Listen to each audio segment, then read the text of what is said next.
Hello મિત્રો, આપણો આજનો ટોપિક છે ધોરણ 7 નો ચેપ્ટર નંબર 6 શ્વસન. શ્વસનની અંદર આપણે એ જોવાનું છે કે આપણે શ્વાસ કેવી રીતે લઈએ છીએ. આપણો આજનો ટોપિક છે એ બેઝ પર છે કે આપણે શ્વાસ કેવી રીતે લઈએ છીએ. આપણે આગળના વિડીયોમાં એ સમજ્યા છે કે શ્વસન એટલે શું, જેની અંદર આપણે સમજ્યા કે જારક શ્વસન એટલે શું ને અજારક શ્વસન એટલે શું. બહુ સરસ રીતે આપણે સમજ્યા છીએ. ઓકે, હવે આપણો નેક્સ્ટ આગળનો જે ટોપિક છે એને આપણે તમારી સામે લઈને આવ્યા છે, જેનું ટાઇટલ છે આપણે શ્વાસ કેવી રીતે લઈએ છીએ. અંગ્રેજીમાં જેને કહે છે હાઉ ડુ વી બ્રીથ. તમે બનેલા રહેજો. આપણે એક સરસ રીતે સમજાવશું કે આપણે શ્વાસ લઈએ છીએ, પછી એ શ્વાસ છે જે ઓક્સિજન છે કેવી રીતે બોડીની અંદર એન્ટર થાય છે, નાસિકા દ્વારા એન્ટર થાય છે, પછી શ્વાસ નળીમાં જાય છે, પછી ફેફસામાં જાય છે, ફેફસાથી એ વાયુઓની આપલે કરે છે, વાયુની આપલે કરી આખા શરીરમાં ઓક્સિજન જાય છે અને અંતિમ એ ઉચ્છ્વાસ તરીકે બહાર નીકળે છે. આપણે શરૂ કરીએ છીએ. એ પ્રક્રિયાને સમજવાની જરૂર કે આપણે શ્વાસ કેવી રીતે લઈએ છીએ. જો મિત્રો, આપણે શ્વાસ કેવી રીતે લઈએ છીએ એમાં ગોખવાની જરૂર છે જ નહીં. ઓકે, તમે કે દરેક મનુષ્ય શું કરે છે? સૌપ્રથમ આજે કે બ્રીથ કર્યું તો શ્વાસ ક્યાં થઈ ગયો? નાકમાં થઈને નાસિકા કુટરમાં થઈને, જેને આપણે હવા કહીએ છીએ. ઓક્સિજન ક્યાં જાય છે? અંદર જાય છે. રાઈટ છે. આપણે એટલી તો ખબર પડે. સૌપ્રથમ ઓક્સિજન હવામાંથી આપણા શરીરની અંદર નાક દ્વારા એન્ટર થાય છે, એટલે કે નાક દ્વારા અંદરની બાજુ આવે છે. પછી એ ક્યાં જાય છે? તો એ શ્વાસ નળીમાંથી જઈને ફેફસા સુધી પહોંચે છે. ફેફસા પર વાયુ કોષ્ઠો ઉપર વાયુની શું થાય છે? આપલે થાય છે. અને પછી એ આખા શરીરની અંદર ઓક્સિજન ફેલાય છે. અને આ રીતે આ પ્રક્રિયા ચાલે છે. શ્વાસની અને ઉચ્છ્વાસની પ્રક્રિયા ચાલે છે. તો શ્વાસમાં ઓક્સિજન આપણે લેતા હોઈએ છીએ, ઉચ્છ્વાસની દરમિયાન આપણે CO2 બહાર મોકલતા હોઈએ છીએ. તો સમજીએ આ પ્રક્રિયાને. શ્વાસની પ્રક્રિયા જેને કહે છે કે શ્વાસ એ જીવંત રહેવા માટેની એક આવશ્યક પ્રક્રિયા છે. મોસ્ટ આઈએમપી લાઈન છે. સાચી વાત છે ભાઈ. આપણે શ્વાસ ના લઈ શકીએ તો આપણે જીવી શકીએ નહીં. તો ઓક્સિજન એટલો જ જરૂરી છે આપણી બોડી માટે. આ પ્રક્રિયા એટલી જ જરૂરી છે આપણી બોડી માટે, જેમાં આપણે ઓક્સિજન અંદર લઈએ છીએ અને કાર્બન ડાયોક્સાઇડ બહાર કાઢીએ છીએ. આ પ્રક્રિયા કોષોમાં ઉર્જા ઉત્પન્ન કરવામાં મદદ કરે છે. સામાન્ય રીતે મનુષ્ય નાક દ્વારા હવા લે છે અને શ્વાસ નળી મારફતે ફેફસા સુધી પહોંચાડે છે. હવે આપણે એ સમજીએ, આખા કન્સેપ્ટને સમજીએ. આ કેટલા સ્ટેપમાં પ્રક્રિયા થાય છે. સૌપ્રથમ તમારે આટલું જ યાદ રાખવાનું કે શ્વાસોશ્વાસની પ્રક્રિયા એટલે કે શ્વસનમાં જે પ્રક્રિયા છે એ કેટલા સ્ટેપમાં થાય છે. સૌપ્રથમ આપણે શું રટવાનું છે? કે રટવાની જરૂર જ નથી. હવામાંથી શ્વાસ લીધો એટલે એન્ટર થયો શ્વાસ, એટલે કે હવા એન્ટર થઈ નાક દ્વારા નાસિકામાં, પછી શ્વાસ નળી મારફતે ફેફસામાં ગઈ તો ફેફસા સુધી પહોંચી. ફેફસાથી શું હોય છે? ફેફસા પર વાયુ કોષ્ઠો આવેલા છે જ્યાં વાયુઓની આપલે થાય છે. ઓકે, O2 એમાં ભળે છે, પછી આખા શરીરમાં જાય છે અને પછી બોડી ઉચ્છ્વાસ દરમિયાન CO2 ને બહાર કરે છે. જોઈ લઈએ આપણે સ્ટેપિંગને બી જોઈ લઈએ. એ સ્ટેપિંગને બી જોઈ લઈએ જે આપણે રાખેલું છે. આપણે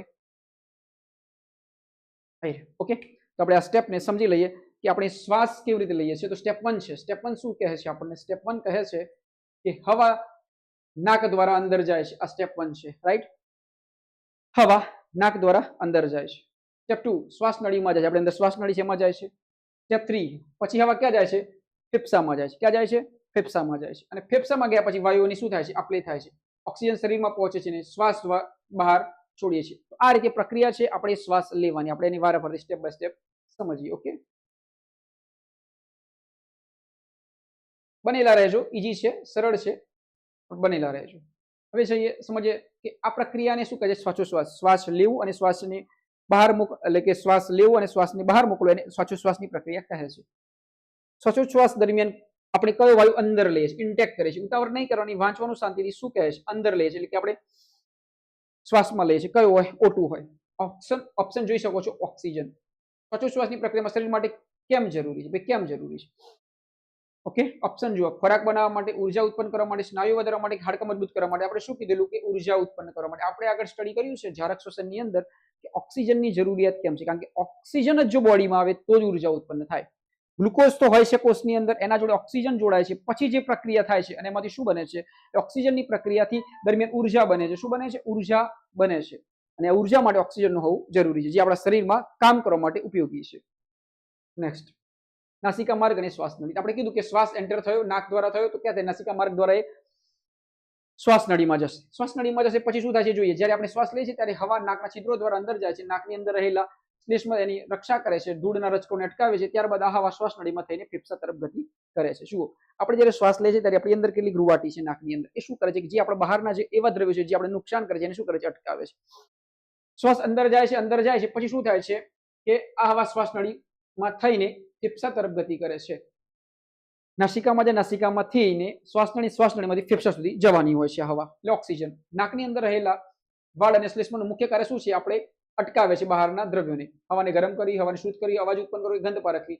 તો અહીં જુઓ, અંદર જાય છે, નાકની અંદર રહેલા વાળ અને શ્લેષ્મ હવાને શુદ્ધ કરે છે. હવાને શુદ્ધ કરવી એનું કાર્ય છે, કારણ કે જે વધારાના જે પદાર્થો છે એને ચોંટી જાય છે, આપણે અંદર જવા દેતું નથી. આગળ શ્વાસ નળી હવાને ક્યાં પહોંચાડે છે? શ્વાસ નળી હવાને ક્યાં પહોંચાડે છે? ફેફસામાં. શું કીધું? ફેફસા તરફ. ઓકે, સ્ટેપ બી સમજાતા, આપણે સરળ રીતે સમજ્યા, એટલે રટવાનું નહીં, આપણે એક્સરસાઇઝ જાતે જ કરી લેવાની. આપણે શ્વાસ લઈએ જ છીએ ને.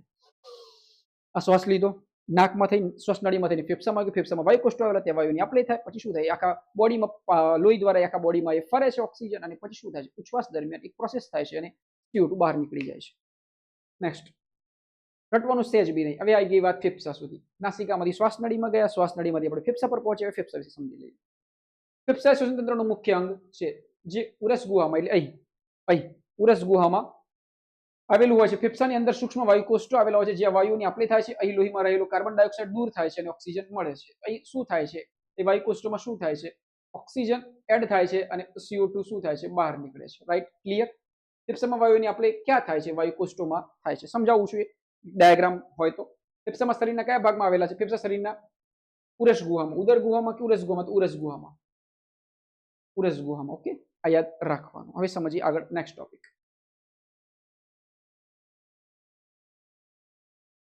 ઉરોદર પટલની હિલચાલ. હવે થાય છે શું એ સમજીએ. ફેફસા સુધી હવા તો જતી રહે છે. જ્યારે આપણે ફેફસામાં હવા જાય છે ત્યારે તમને કેટલાક ક્વેશ્ચન્સ પૂછાય છે કે એ દરમિયાન આપણી અંદરની જે બોડીમાં હોય છે એમાં શું હિલચાલ થાય છે. તો બહુ ઇઝી છે, જો તમે ટેકનિકલી સમજશો તો બહુ ઇઝી છે, બાકી તમને આમ રટવાની પદ્ધતિથી ના સમજતા. ઓકે, આપણે આજે સમજીએ. આ રીતે આપણે જ્યારે શ્વાસ લઈએ છીએ અંદર, ત્યારે આપણી પાંસળીઓ શું થાય છે? ફૂલે છે. શું થાય છે? ફૂલે છે. શ્વાસ છોડી દઈએ તો રિલેક્સ થઈ ગયા. શું થાય છે? ફૂલે છે. પાંસળીઓમાં શું ભરાય છે? હવા ભરાય છે. કોઈ બી વસ્તુ ઇન્ટેક્ટ થાય તો ફૂલે તો ખરું ને. અંદર જાય આપણી આ છાતી છે, શું થાય છે? ફૂલે છે. આ કન્સેપ્ટને દર્શાવેલો છે. ઉરુદર પટલ, એને ડાયાફ્રામ કહે છે. એની હિલચાલ શું થાય છે? ઉરુદર પટલ એ ફેફસાની નીચે આવેલું સ્નાયુબદ્ધ પડદો છે. ફેફસાની નીચે છે. ફેફસાની નીચે જો શ્વાસ લેવાની પ્રક્રિયામાં મહત્વની ભૂમિકા ભજવે છે. જ્યારે તે નીચે જાય છે ત્યારે ફેફસામાં હવા ભરાય છે, અને જ્યારે તે ઉપર આવે છે ત્યારે ફેફસામાંથી હવા બહાર નીકળે છે. આ હિલચાલને કારણે જ આપણે સતત શ્વાસ લઈ શકીએ છીએ. તો આ હિલચાલને કારણે આપણે શું કરી શકીએ? સતત શ્વાસ લઈ શકીએ છીએ. જો સિમ્પલ છે, સહેજ બી રટતા નહીં. હું તમને ડાયાગ્રામ સાથે સમજાવી દઉં છું. ઓકે, જુઓ, ડાયાગ્રામ છે, જુઓ, સમજો, સિમ્પલ રીતે સમજો. આપણે પ્રેક્ટિકલી કરતા જઈને સમજતા જઈએ. જુઓ, આ ડાયાગ્રામ છે. શ્વાસ લીધા પછી શું થાય છે? તો જુઓ, આ મેં શ્વાસ લીધો તો મારી જે પાંસળીઓ છે શું થશે? ફૂલશે. તો આ હવા છે, આ ઇન્ટેક્ટ થાય. ક્યાં થાય? અંદર આવે. આ હવા, ચલો બીજી કોઈ પેન વાપરીએ. આ હવા અહીંથી અંદર આવી, અંદર આવ્યા પછી શું થવાનું? હવા અહીં ભરાવાની, આ પાંસળીઓની અંદર, પાંસળીઓની ભરાવાની. તો ભરાવાની તો શું થવાનું? આ શું થવાની? છાતી શું થવાની? ફૂલવાની. તો છાતી તો ફૂલી. હવે શું થશે? પ્રેશર ક્રિએટ થશે. આ હવા અંદર જશે, એટલે અહીં છે ને આ જે ડાયાફ્રામ છે, આ જે ડાયાફ્રામ છે, આ ઉરુદર પટલ છે, આ ઉરુદર પટલ છે. હવા અંદર જશે એટલે આને શું કરશે? પ્રેશર કરશે. પ્રેશર કરશે એટલે શું જશે? નીચેની તરફ જશે. ક્યાં જશે? નીચેની તરફ. તો બે જ વસ્તુ યાદ રાખવાની કે જ્યારે હવા એન્ટર થાય છે ત્યારે, હવા એન્ટર થાય છે ત્યારે આ જે પાંસળીઓ છે શું થાય છે? ફૂલે છે. પાંસળીઓનું જે પોર્શન છે શું થાય છે? પાંસળીઓ ફૂલે છે, એટલે કે છાતી બહારની તરફ નીકળે છે. ઓકે, અને પછી શું પ્રેશર ક્રિએટ થાય છે, એટલે ઉરુદર પટલ હોય છે, જે આ ઉરુદર પટલ છે, ડાયાફ્રામ છે, એ શું થાય? નીચેની તરફ જાય છે. ક્યાં જાય છે? નીચેની તરફ જાય છે. નીચેની તરફ જાય છે. આ બસ આટલું કન્સેપ્ટને સમજવાનો. તો એકદમ સરળ કન્સેપ્ટ છે. એર ઇનહેલ થાય, અંદર જાય. એર અંદર જતી હોય ત્યારે. ઓકે, એર અંદર જતી હોય ત્યારનો આ કન્સેપ્ટ છે. એનાથી વિપરીત આ બધી વસ્તુઓ થશે. હવે માનો એર અંદર જતી હતી, હવે એર બહાર જાય છે. તો જે એર બહાર જાય છે, આ બહાર જતી એર છે. બહાર જવું, એર બહાર જાય, બહાર. તો શું થાય ભાઈ? ઇઝી રીતે યાદ રાખી શકીએ ને આપણે કે પ્રેશર જ ક્રિએટ નહીં થાય. એર બહાર જશે, એર બહાર જશે તો ઉરુદર પટલ ક્યાં જશે? ઊંચું થશે. નીચે નહીં જાય, ઉપર જશે. તો ઉપર આવ્યું, અને ઉપર આવશે પછી પાંસળી શું થશે? સંકોચાઈ જશે. ઓકે, તો મસલ શું થશે? રિલેક્સ થશે, સંકોચાઈ જશે. સિમ્પલ છે.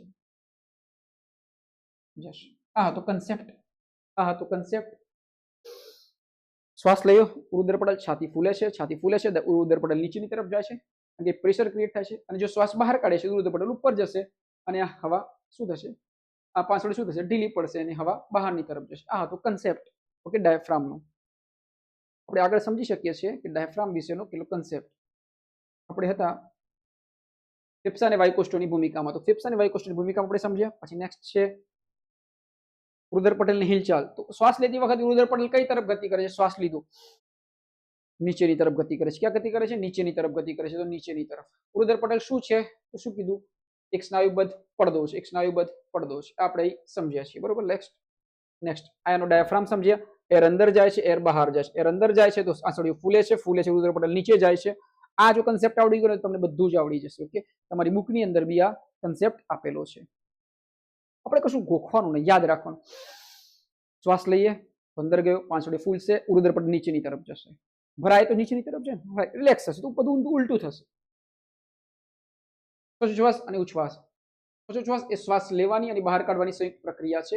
તમને શબ્દ જ્યારે બી અપનાય શ્વાસ એટલે શું થાય? શ્વાસ પ્લસ ઉચ્છ્વાસ બંને શબ્દ ઉપયોગ કરવો પડે. શ્વાસ લેવો અને ઉચ્છ્વાસ બહાર મોકલવું વાયુને. શ્વાસમાં આપણે ઓક્સિજન યુક્ત હવા લઈએ છીએ, જ્યારે ઉચ્છ્વાસમાં કાર્બન ડાયોક્સાઇડ પાણી અને વરાળ બહાર કાઢવાય છે. તો આ પ્રક્રિયા દ્વારા કચરાનો નિકાલ થાય છે. તો આપણે યાદ રાખવાનું કે શ્વાસ શબ્દ છે તો O2 એડ થાય, ઉમેરાય, એડ થાય એટલે કે ઉમેરાય. અને CO2 જો બહાર જાય તો એને આપણે શું કહીએ છીએ? ઉચ્છ્વાસ.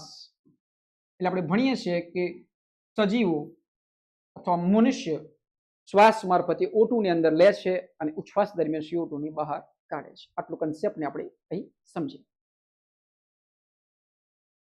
ઉચ્છ્વાસ દરમિયાન શરીરમાંથી કયો વાયુ બહાર છે? તો કાર્બન ડાયોક્સાઇડ. શ્વાસોચ્છ્વાસની પ્રક્રિયામાં કયા પદાર્થનો પણ નિકાલ થાય છે? પાણીની વરાળ. હવે શું થાય છે? આખી પ્રક્રિયા થાય છે, એમાં શું થાય છે?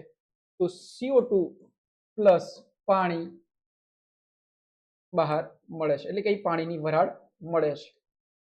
આ કન્સેપ્ટને સમજવાનો કે શ્વાસોચ્છ્વાસની પ્રક્રિયામાં શું થાય છે? તો CO2 બહાર નીકળે છે, પાણી બી બને છે. આપણે સમજવાનું કે શ્વાસોચ્છ્વાસની પ્રક્રિયામાં કયા પદાર્થનો પણ નિકાલ થાય છે?